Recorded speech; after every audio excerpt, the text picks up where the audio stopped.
26 जनवरी को लाया गया। ये सारे तो हिस्टोरिकल फैक्ट्स हैं जो आई थिंक सारे लोग जानते हैं। मुद्दा ये है कि आज जिस स्टेज पे हम हैं, डेफिनेटली सर का ये कहना सही था कि हम लोग ग्रोथ कर रहे हैं और आगे बढ़ेंगे, डेफिनेटली बढ़ेंगे। लेकिन अभी जो मेन मुद्दा है हम लोगों के सामने में और पूरे भारतवासियों के सामने में, वो ये है कि जो संविधान का मूल रूप से जिनके लिए यूज किया जाना चाहिए था वो ना करके कुछ पॉलिटिकल पार्टी, कुछ आदमी, कुछ बाहुबली लोग इस चीज़ का दुरुपयोग के तौर पे यूज कर रहे हैं, जिससे एक कॉमन आदमी को बहुत ही ज़्यादा डिफेक्ट्स उनके लाइफ में आ रहा है, उनके लाइफ में इनइक्वलिटी जा रही। जिस संविधान ने धर्मनिरपेक्षता जैसी शब्द को दिया, उस संविधान का आज ऐसा दुरुपयोग किया जा रहा है कि पूरे देश में धर्म के नाम पे वोट लिया जा रहा है, धर्म के नाम पे बंटवारा किया जा रहा है। जिस समाज में समाजवादी समाज, एक समान समाज का निर्माण करने के लिए संविधान बनाया गया, उस देश में आज बिहार जैसे स्टेट में गवर्नमेंट खुलेआम जातिवाद के नाम पे जनगणना करवा रहे हैं। ये सब ऐसे फैक्ट्स हैं जिनके लिए हम लोग को जागरूक होना पड़ेगा। जो लोग शिक्षित नहीं है, जो लोग किसान हैं, जो लोग मजदूर हैं, वो इस बात को नहीं समझ सकते।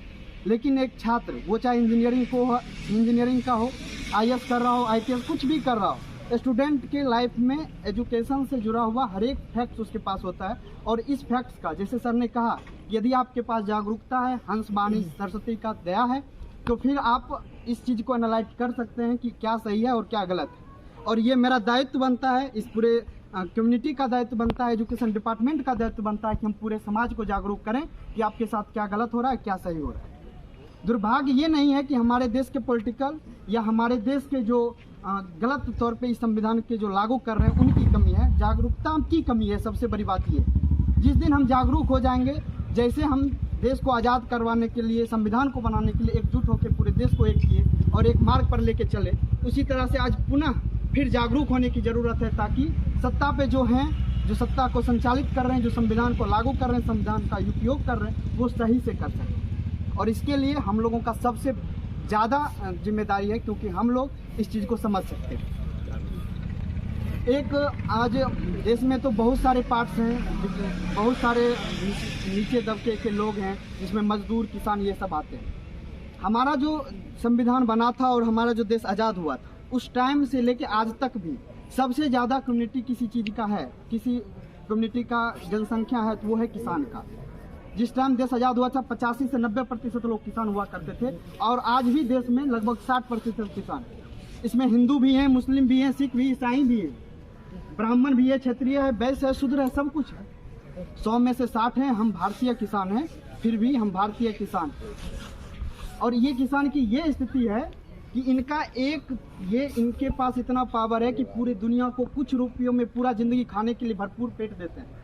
और इस किसान की स्थिति ये है कि ये अनाज के लिए भुखमरी में मर जाते हैं। ऐसा बाबा साहब भीमराव अम्बेडकर ने संविधान नहीं बनाया था।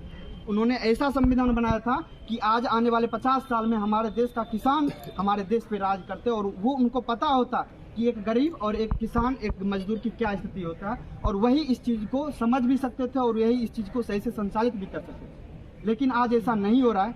इस दुखपूर्ण बात के साथ, और हमको इस बात का नाज भी है कि इस सारी कठिनाइयों को झेलते हुए भी हमारा देश इंटरनेशनल पोजीशन पे, एजुकेशन डिपार्टमेंट पे, स्पोर्ट डिपार्टमेंट में, टेक्निकल डिपार्टमेंट में, सारी जगह इंटरनेशनल ख्याति प्राप्त कर रही है। लेकिन यदि इतनी बाधाएं तो हम इतना कर सकते हैं, तो यदि हमारा सत्ता, हमारा रास्ता, हमारा कानून अच्छा हो जाए तो हम क्या करेंगे, इस चीज़ की I think this is the thinkable point. आप सोच सकते हैं इस बात को, और इस चीज़ के लिए हमको जागरूक होना सबसे प्रथम ज़रूरत है। हम अपने शिक्षकगण से, हम अपने समाज के लोगों से, और हम अपने सारे जोशीले दोस्तों से ये अनुरोध करेंगे कि एक ना एक दिन तो करना ही है, तो आज से ही करें। तो इसी संकल्प को साथ मैं अपनी वाणी को विराम देता हूँ।